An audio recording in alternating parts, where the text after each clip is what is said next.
This should be like this. Alrighty.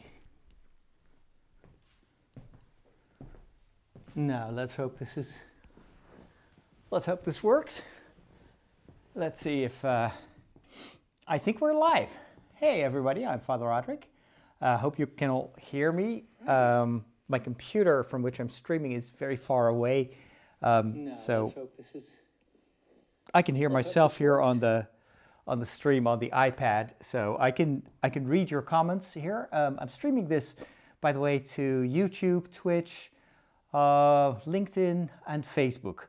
But I can only monitor the comments on YouTube. So if you want to join the conversation, then feel free to go over to youtube.com/Father Roderick.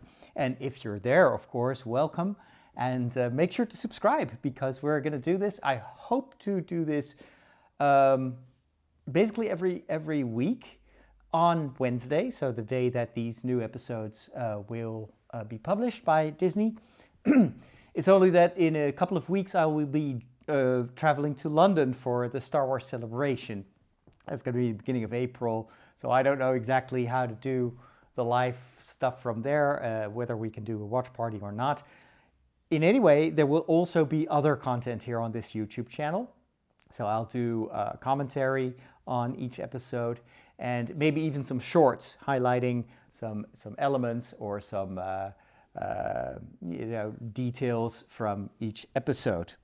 I can see some people already in the chat. Larry is there, Eileen, Stephen, Michael, Francisco, Mr. Beckham is there, hey there, and Miss Ocampo. Hammer Time also. Very cool. I assume that more people will join us when the timelines pick this up.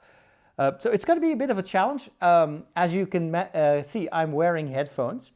This is because these headphones are connected to the television that you can't see on screen that is in front of me.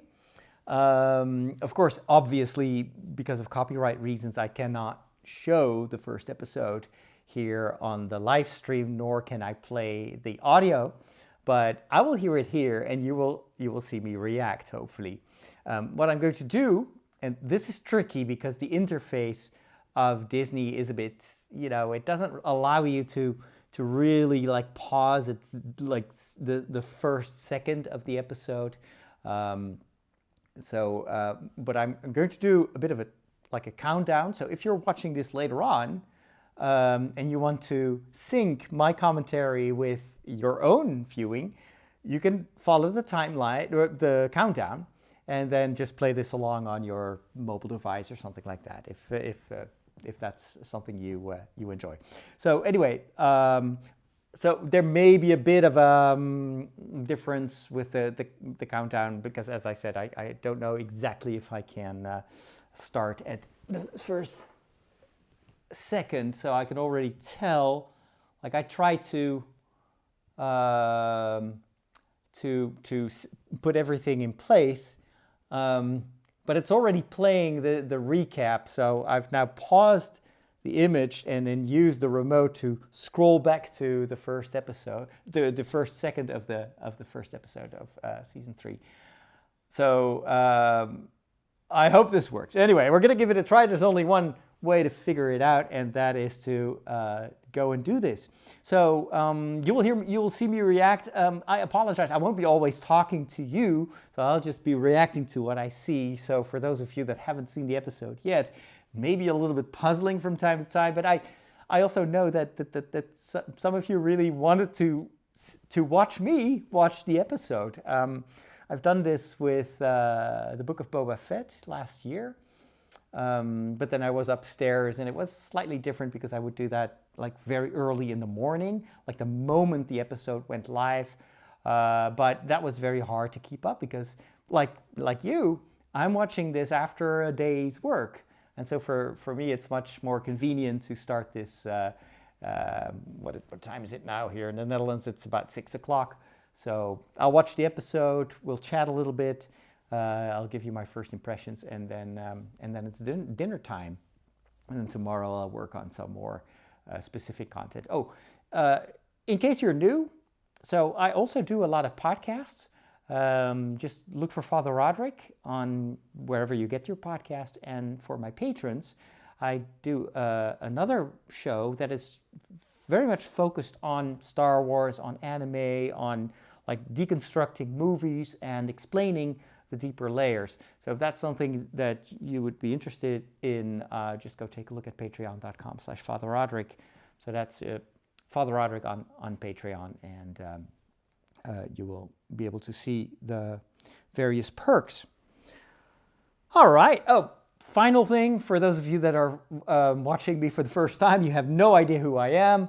You're wondering what a priest is doing in relationship to Star Wars. I'm a lifelong Star Wars fan. Watched the first movies at the theater as a young boy, and I just never quit being a Star Wars fan. And now I work in the media. I work for television. I work on social media a lot.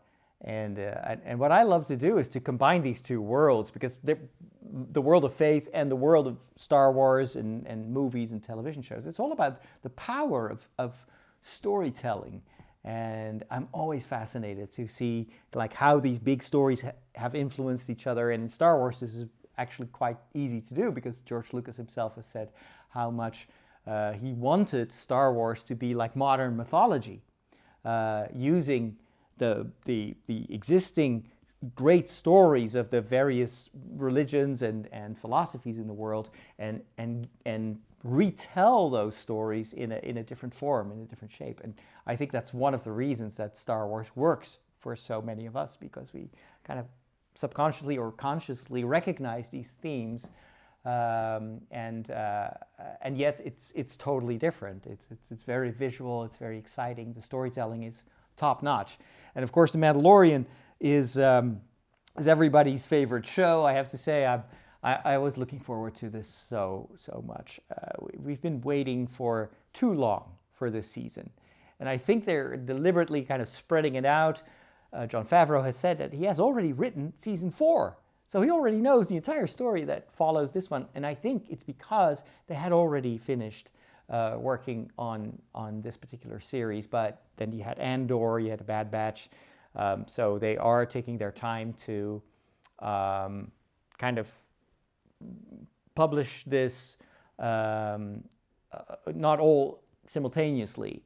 And so that's, I think, why we had such a huge break. I'm glad there's a recap at the start of the episode, because, well, I need one. It's been a while since I watched season 2, and I haven't done any rewatching to prepare for this third season. I know that some of you will have done that. So for me, a recap is pretty essential just to get my bearings.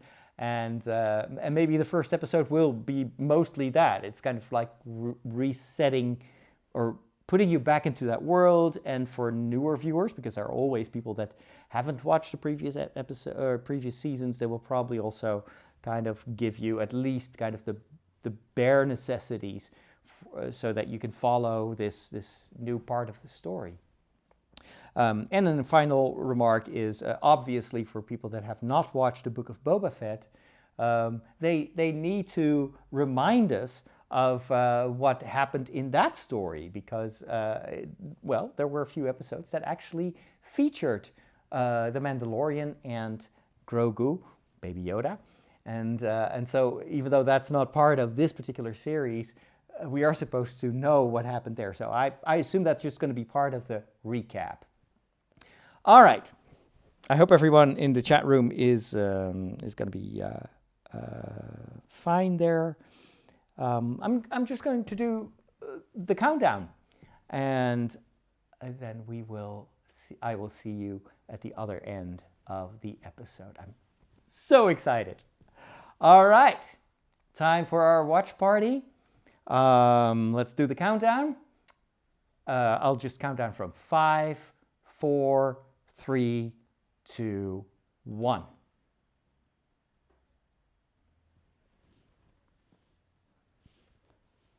Cool. Oh, wow.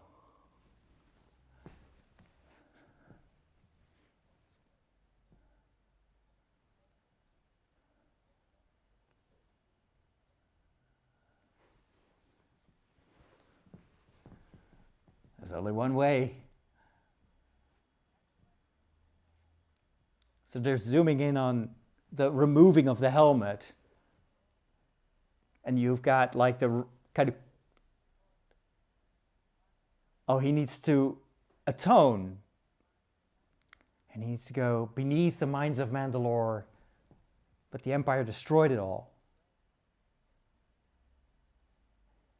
And so what I like is that they're immediately kind of situating this in a kind of almost religious context, of course. You've got the kind of like more laid-back Mandalorians, mainstream Mandalorians, and then you've got the more sectarian Mandalorians. And of course, Din Djarin used to be part of that group where removing your helmet would basically get you excommunicated. And now he needs to somehow atone, confess, repair, and rejoin that community. All right, here we go. Ooh. A source with water or a liquid? Oh, nice. This must be the foundry. Yep.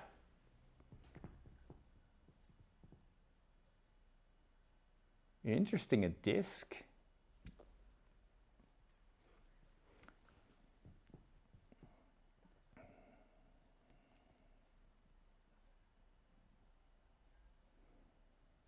And this was part of the first season, reintroducing us to the character of this female, like, how'd you call that? Like the armorer? And she is creating what I suppose is going to be part of a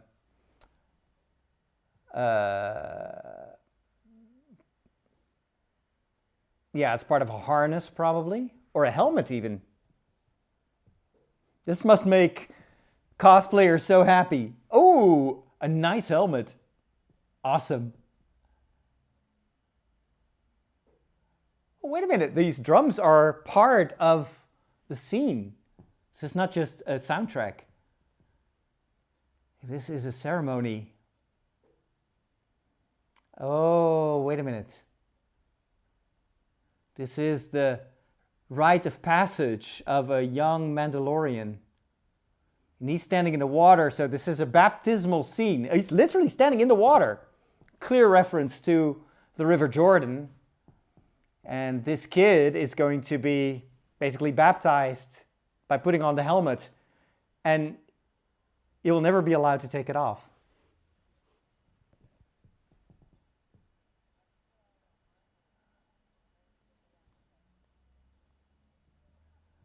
Now this is the plight, the vow.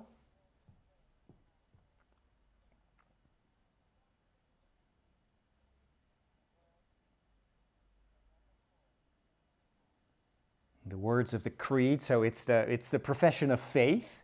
This is very much baptismal and also confirmation liturgy. Now the helmet is on.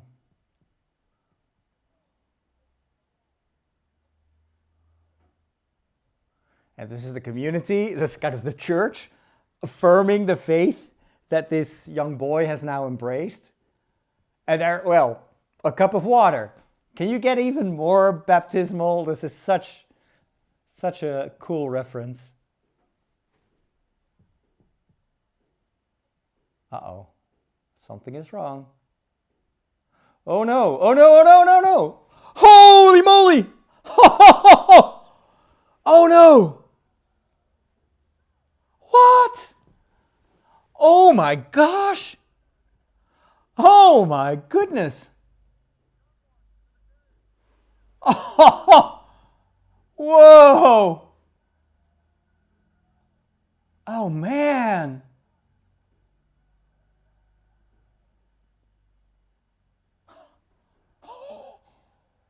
Whoa! Whoa! Whoa! Oh man!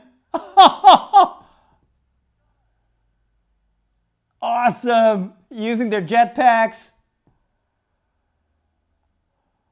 Oh my! I did not see that coming.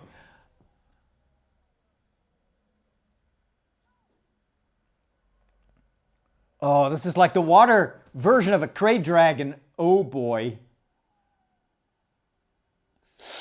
Ouch. Oh no. Oh, that was a fun reference to the pit on Tatooine.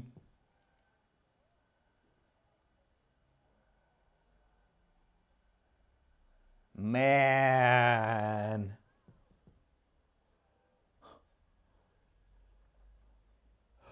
I gotta say, the special effects here, the water effects are stunning. I don't know how they filmed this. There must be real water and there must be CGI water. It's a blend. This looks like Jurassic Park.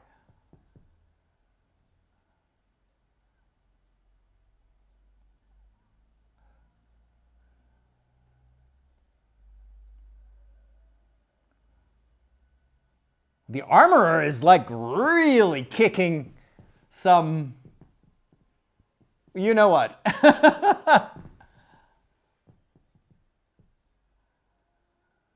Oh no. Oh, the boy. Oh, Vizsla. That's Vizsla. Yes! Yeah! That's him. That's the Mandalorian. Oh, man. Bang!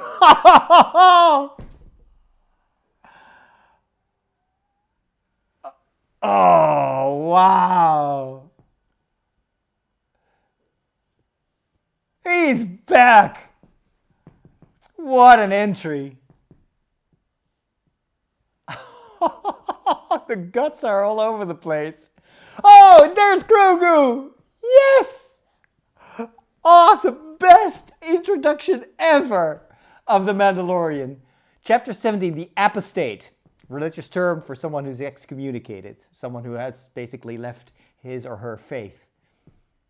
It's now considered to be a heretic. Oh, Grogu is back. I'm so happy to see him again. Another reminder that he's not welcome despite what he's just done. Aww.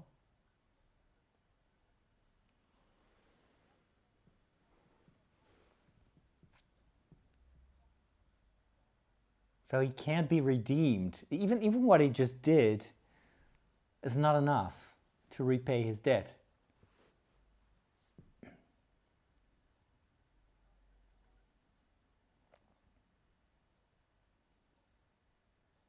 Oh, wow.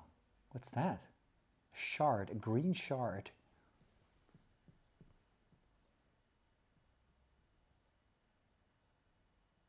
I mean, it's clearly sectarian to say, you cannot be redeemed anymore. Redemption is, of course, not linked to a place. It should be a redemption of the heart. Ah, okay. It's a shard from Mandalore.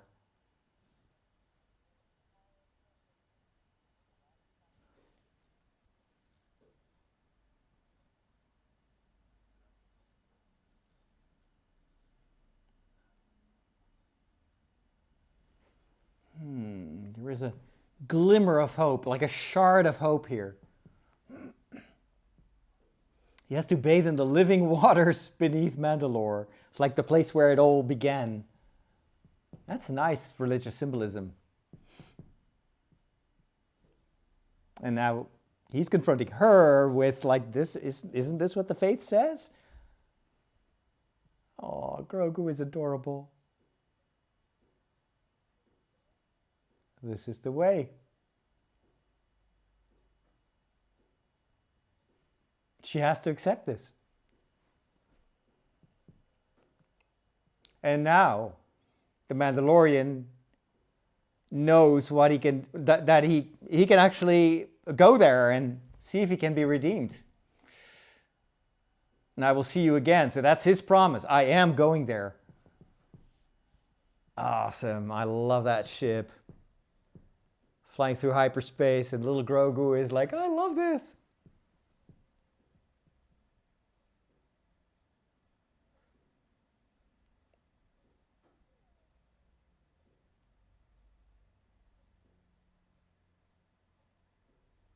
Oh. Oh, he's able to see through the walls of hyperspace?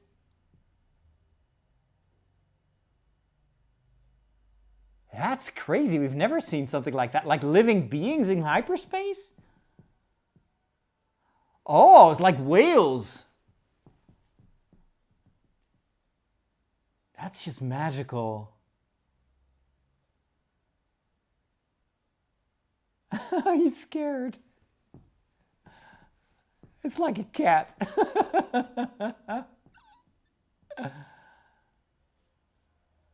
I love that. This is new. We've never seen something like that in hyperspace.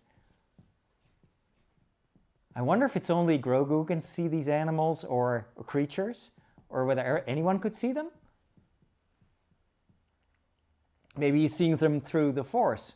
So this must be Mandalore?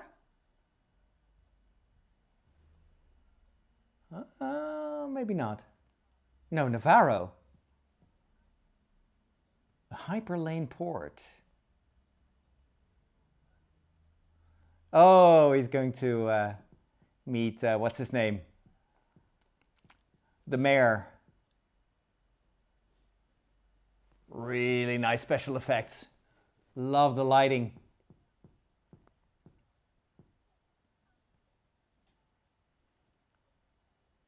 Oh, that looked like a familiar R2 droid in the back.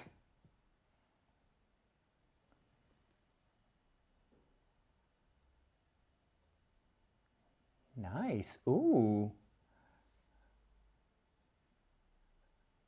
Yep. We've seen this in the trailers. Oh, and a white protocol droid.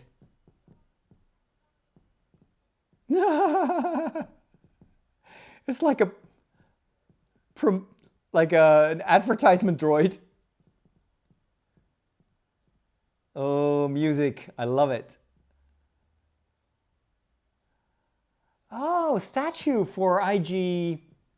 That wasn't IG 88, right? 82? I forgot. IG 90? It's cool that his sacrifice is now commemorated with this statue. Nice. Yeah, Grieve, Karga.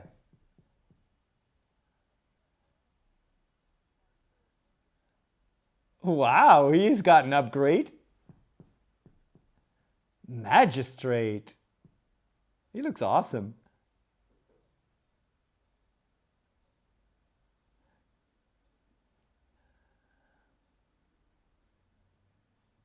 It has changed so much. I love it. Grogu in a chair.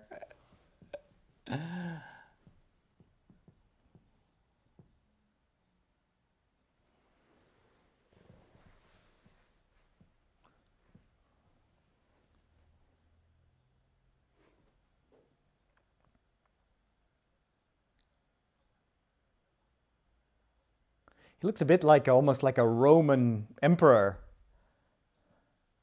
or senator.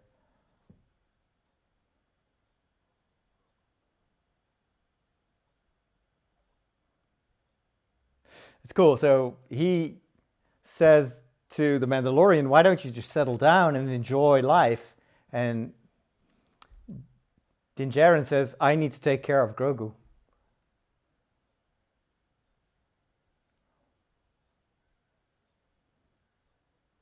Oh, it's so adorable. A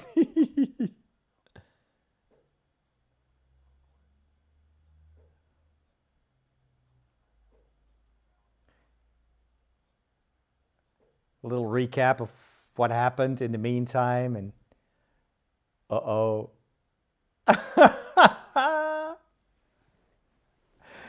Grogu's stealing candy.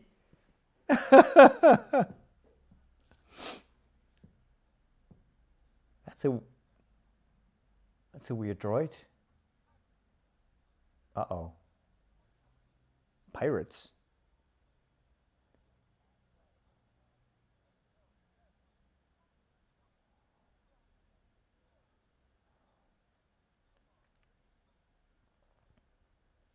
vein. Ooh. Nice prosthetics.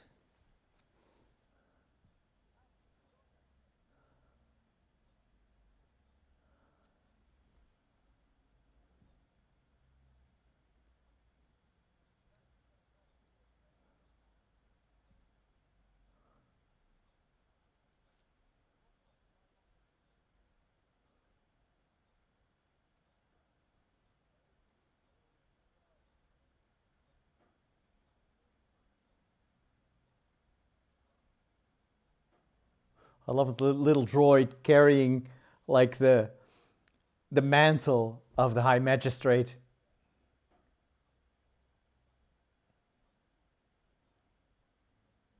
So the bar is now a school. This is not going to end well.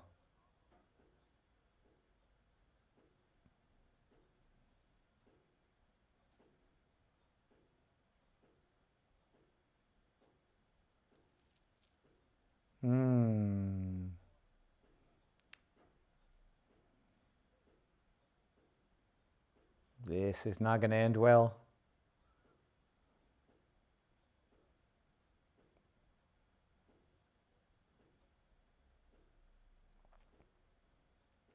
Oh, another Western shootout. Huh.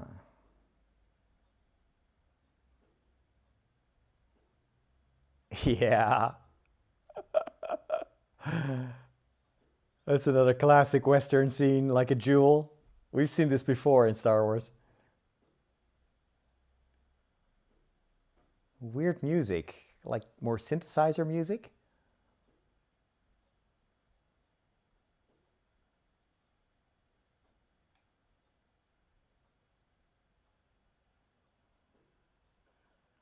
Yep.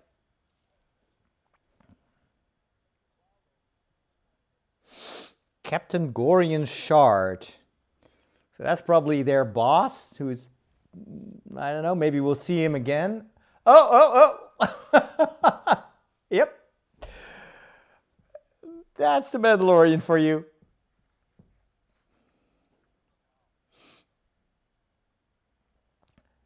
The set they build is really, really good. I wonder, it looks almost all practical.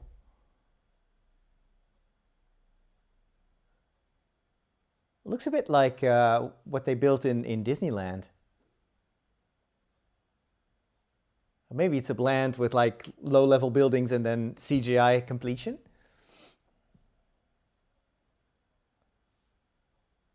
Oh, Marshall Dune. And Gideon is now in front of a war tribunal. So they catch us up on all these characters that we've met before.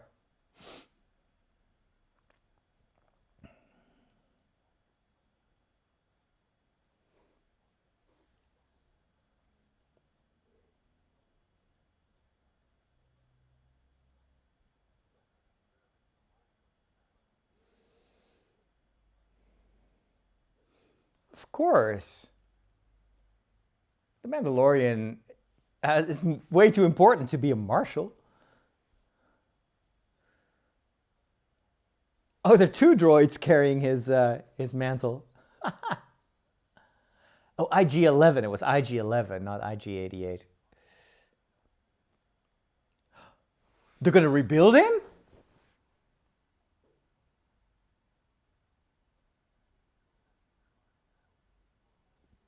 Are they going to bring him back? Oh, that would be so cool.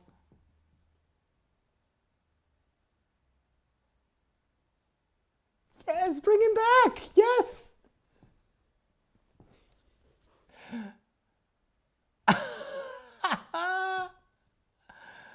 No way. That means that maybe we'll get Taika Waititi back as well. Oh man, I knew that character was too good to leave destroyed or dead.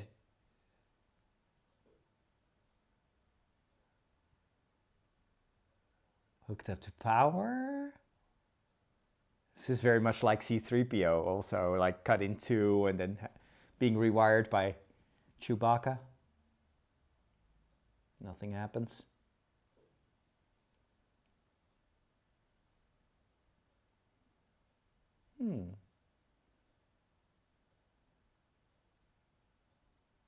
Oh, something is moving. Yes. Oh, he's back.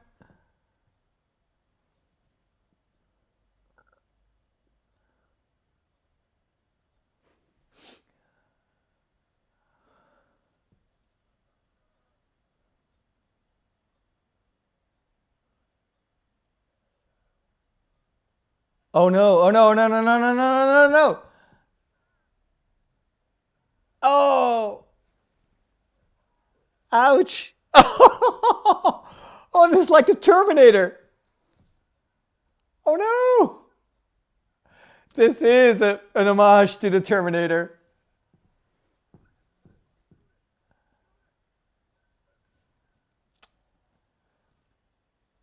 Oh man.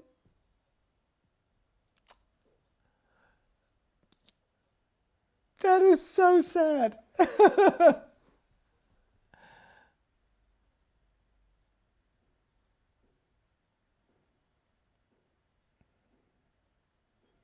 Okay, so first try. He's gonna try again. He's gonna bring this. He's gonna bring this elsewhere. He's gonna bring this back to Tatooine or something like that.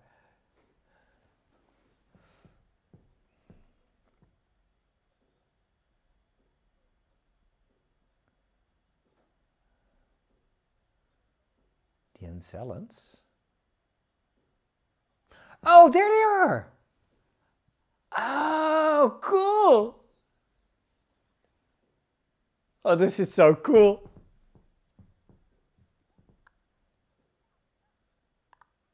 I love it. Such a cool bridge to the sequels.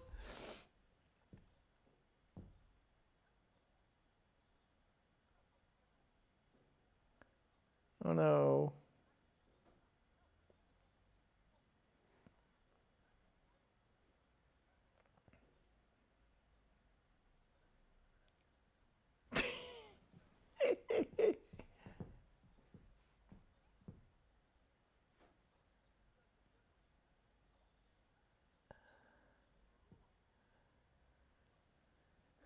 Not work.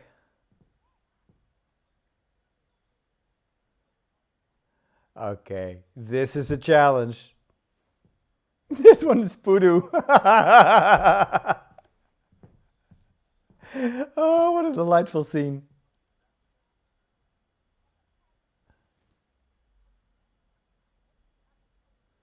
Ah.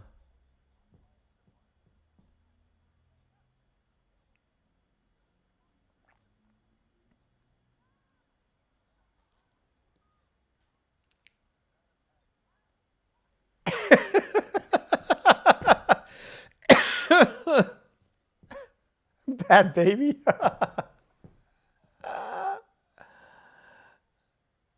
Oh my gosh. Oh, that was so funny.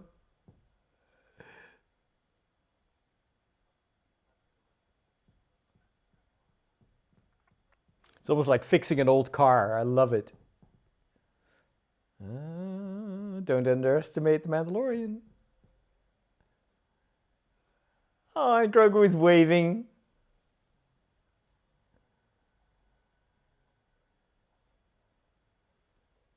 Man, that ship is so cool. Oh, that was a Gonk droid.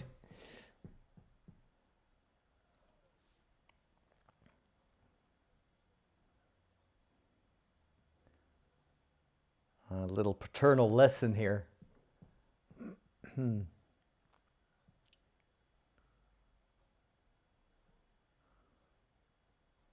Is he giving flying lessons to Grogu? Uh-oh.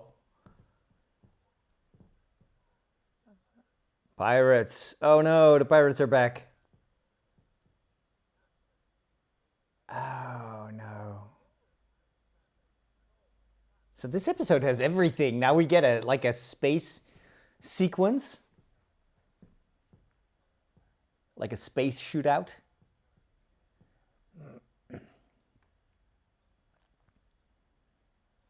Buckle up, here we go. Oh, in an asteroid field. Oh, yes. Empire Strikes Back. Awesome. Man, that looks good.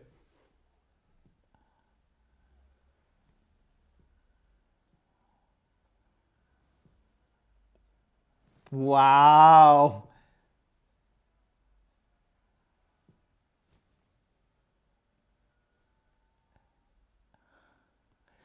Whoa. Yikes. Oh, even more pirates. Oh, this looks so cool. And Grogu is like, I love this.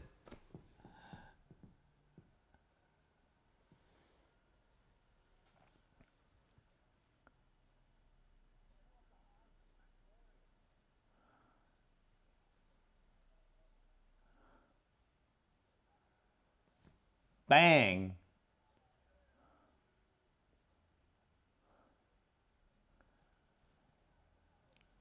This looks better than the asteroid chase in Empire Strikes Back.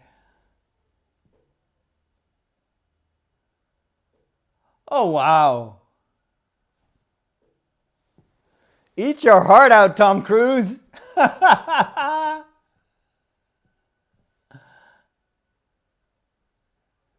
Whoa. Whoa.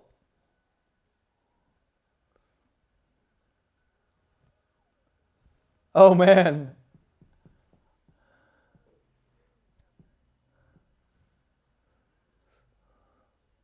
It's a trap. It's a trap. Oh, boy. Uh-oh. Oh, it's the big pirate vessel.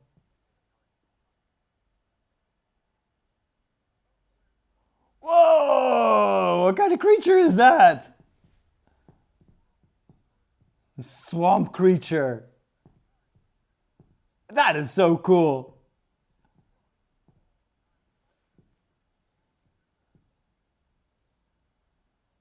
Wow.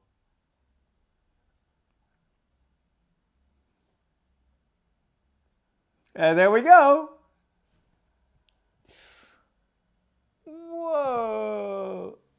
That's not going to be the end of their confrontation, but wow, that was awesome. Kalevala. Ooh, looks like the Highlands.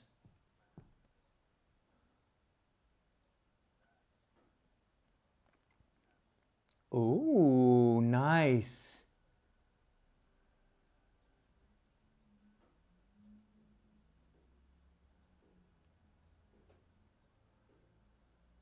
So many new locations here. I love it. And it's raining. A little reference to the rain on what is it? Sorry, I can't think. I got try to talk and I try to watch.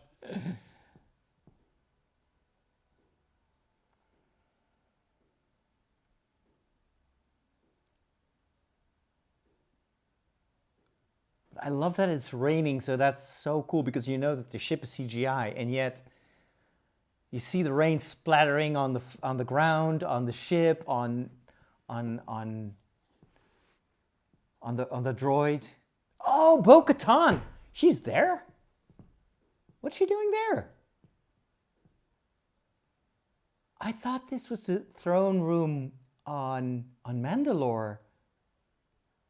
When we saw this in the trailer. Oh, she's an outcast too.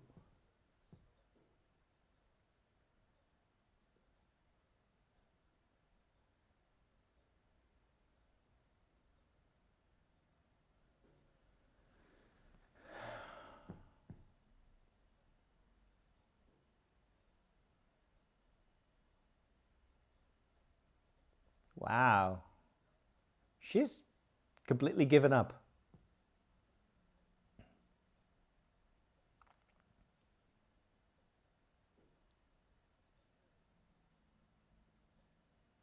Hmm.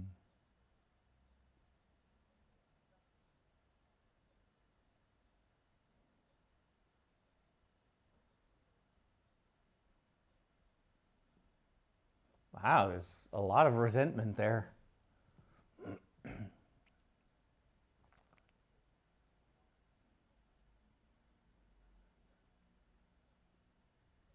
So again, he wants to go to Mandalore to be redeemed.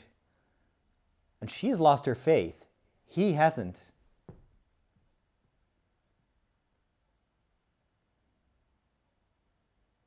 So she says it's all superstition what you believe.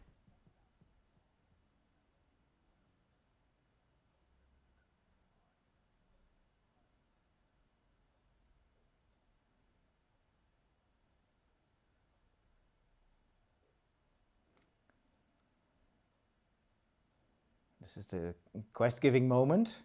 So now he knows where to go.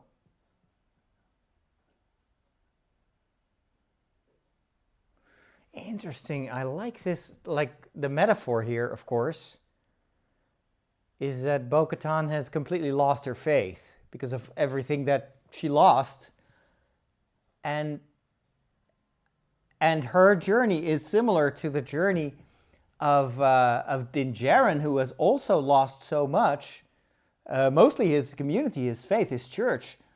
But he chooses the opposite road. He is going to be redeemed. He keeps believing, and then obviously I think that he's going to bring her back to the faith as well in some way or another. So that was the first episode where I'm watching the beautiful artwork, the pre-production art that they always animate a little bit here. There's a little bit of 3D happening there. I love how they did this. I so wish that they would like make posters of all this artwork that you could buy. I've never seen that. There must be a book. I love the artwork. Even better than what you see in the actual television series. Although it gets close.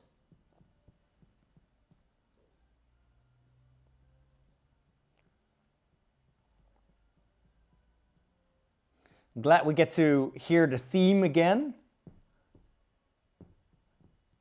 There's a bit of an 80s vibe to the theme.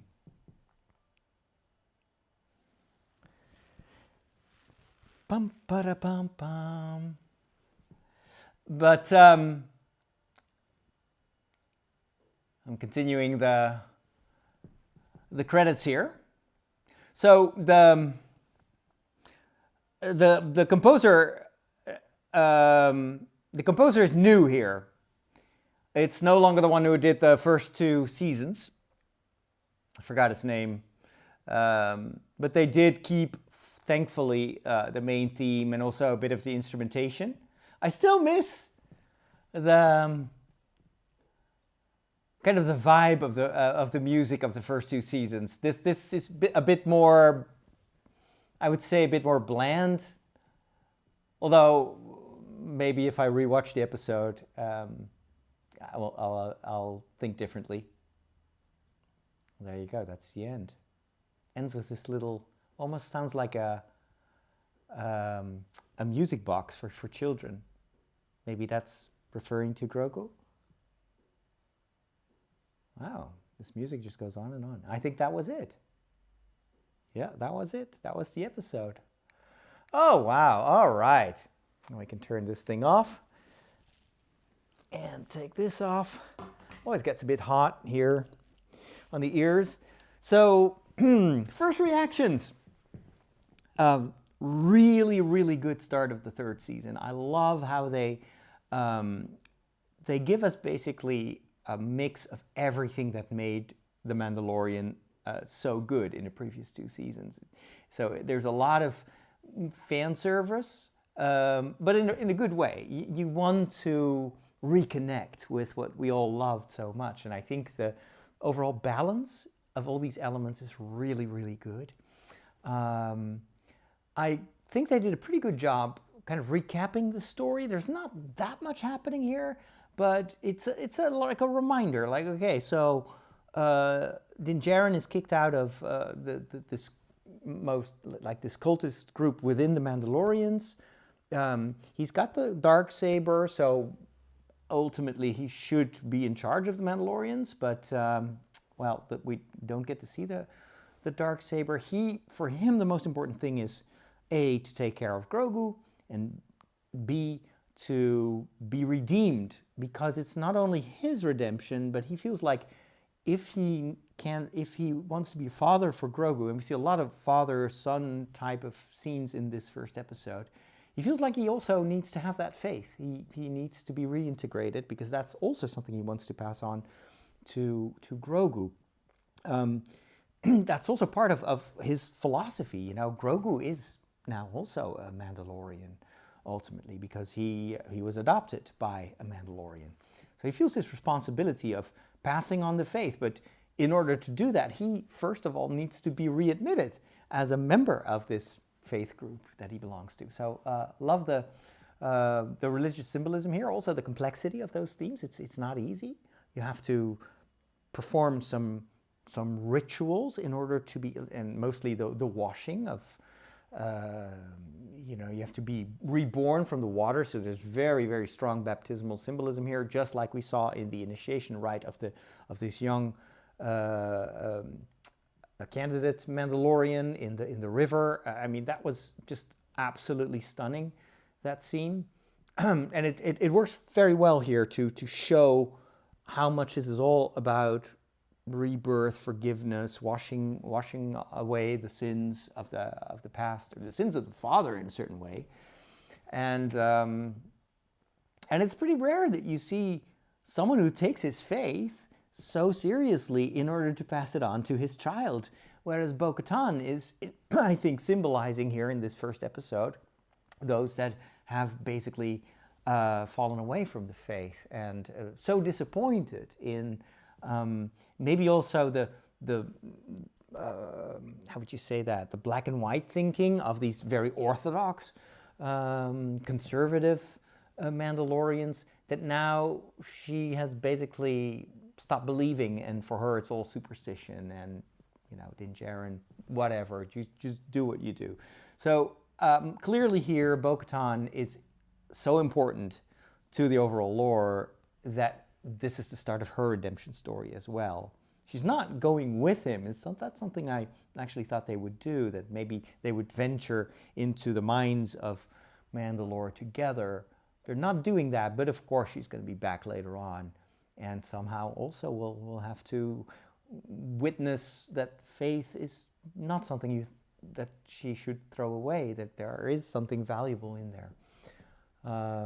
Grogu, of course, was adorable.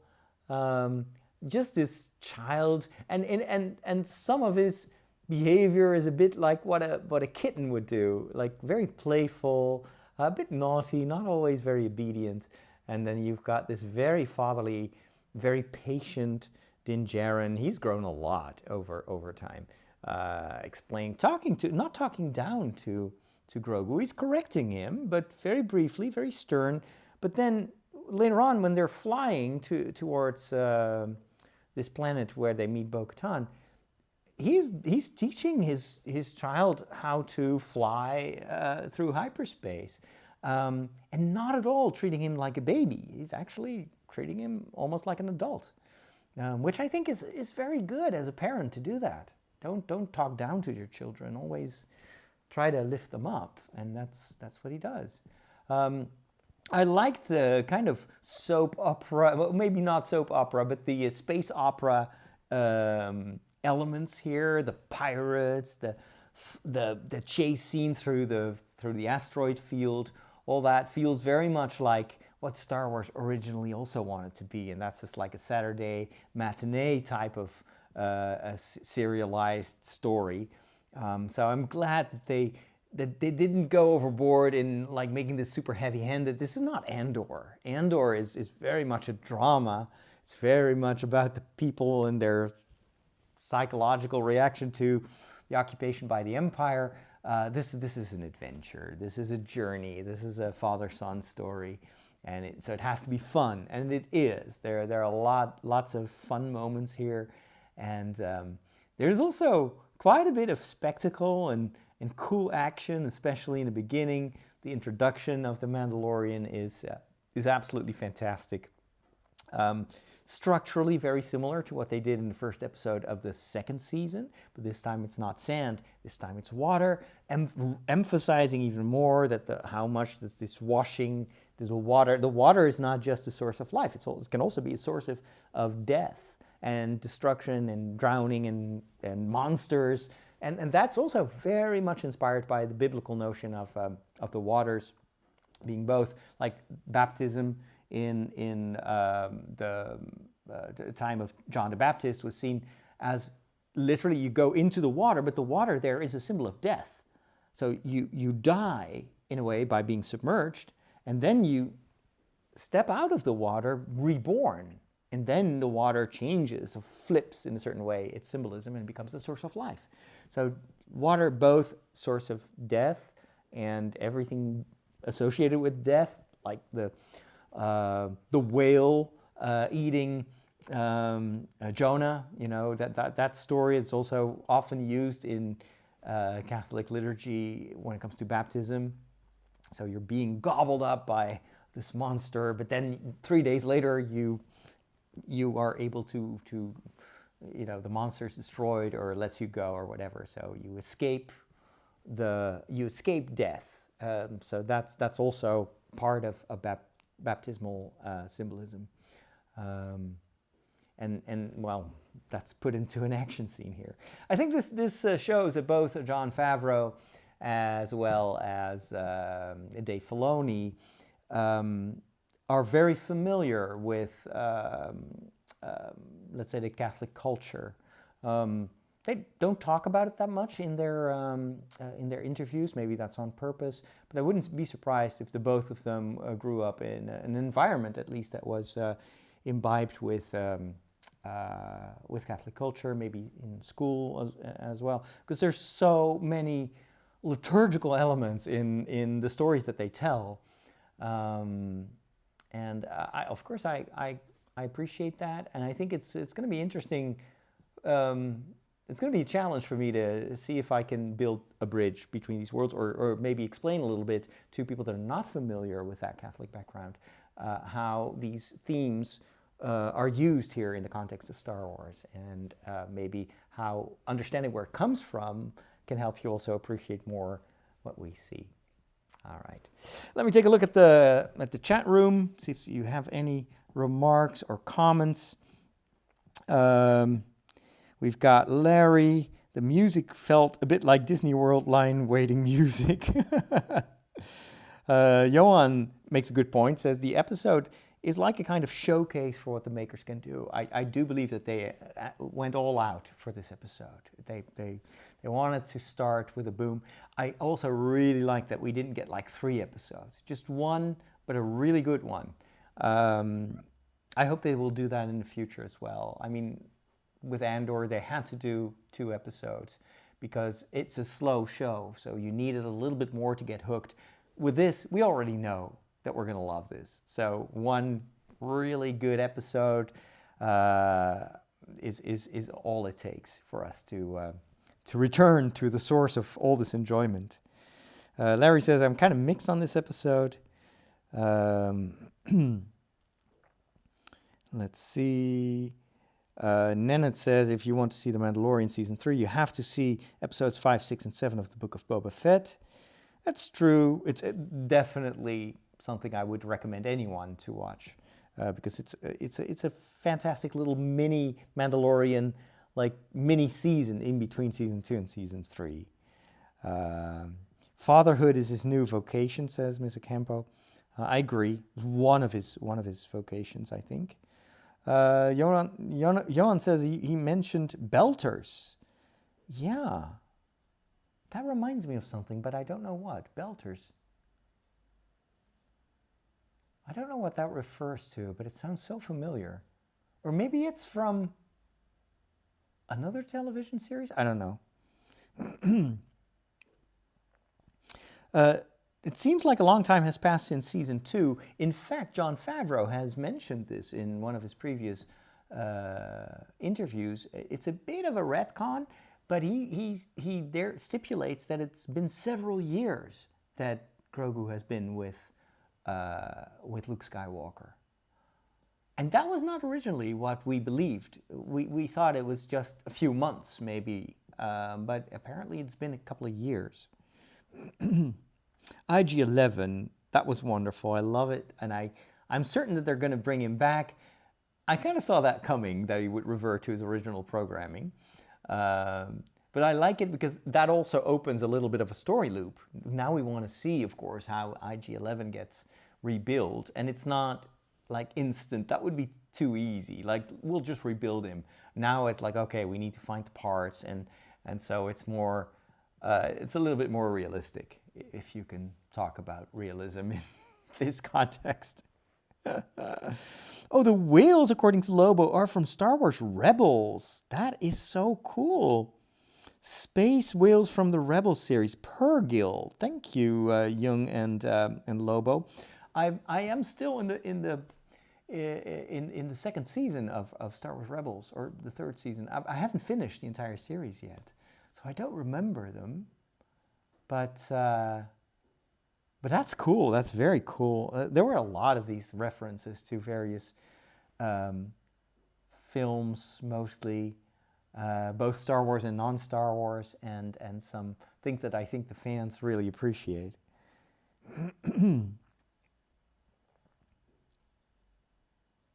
I also thought that the baptism scene near the river was maybe young Din Djarin, but it wasn't. They kind of keep it a little bit vague, maybe because they want us to believe that it is Din Djarin, but then it's actually a lot better.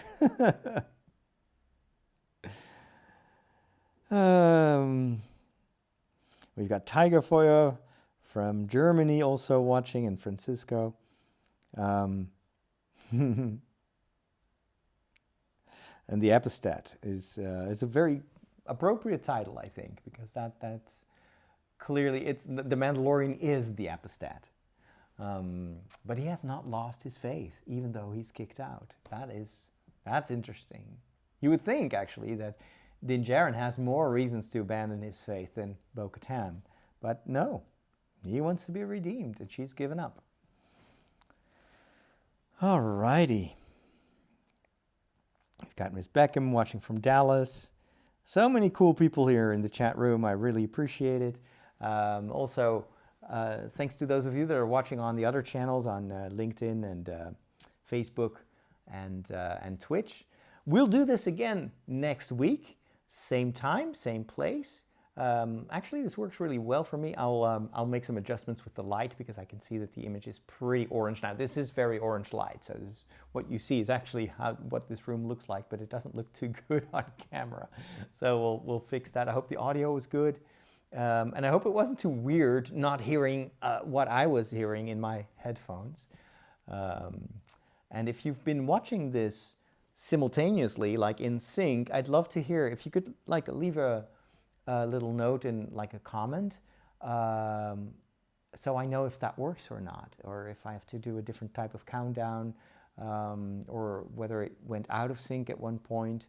I don't know if any of you are going to do that, by the way, but anyway, let's see if we can continue this next week. And as I mentioned, make sure to subscribe to the YouTube channel, because that's where I'm going to be posting a lot of the shorts and, of course, my more in-depth analysis of certain aspects of the episode, and then maybe I'll do like a full-length podcast review for my Patreon Story Secrets feed. So again, if you missed that part in the beginning, I'm doing a Story Secrets podcast specifically for my patrons. So if you want to get access to that, just take a look at patreon.com/Father Roderick. And that's also, by becoming a patron, you get access to the Discord server, and most importantly, you help me do this. You help me to reach out and to, I mean, this is not what priests normally do.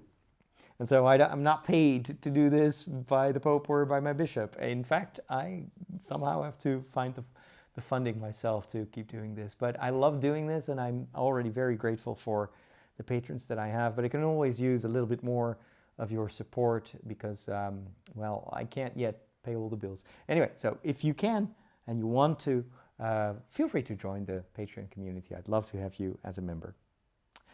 All right, may the force be with you, and talk to you soon.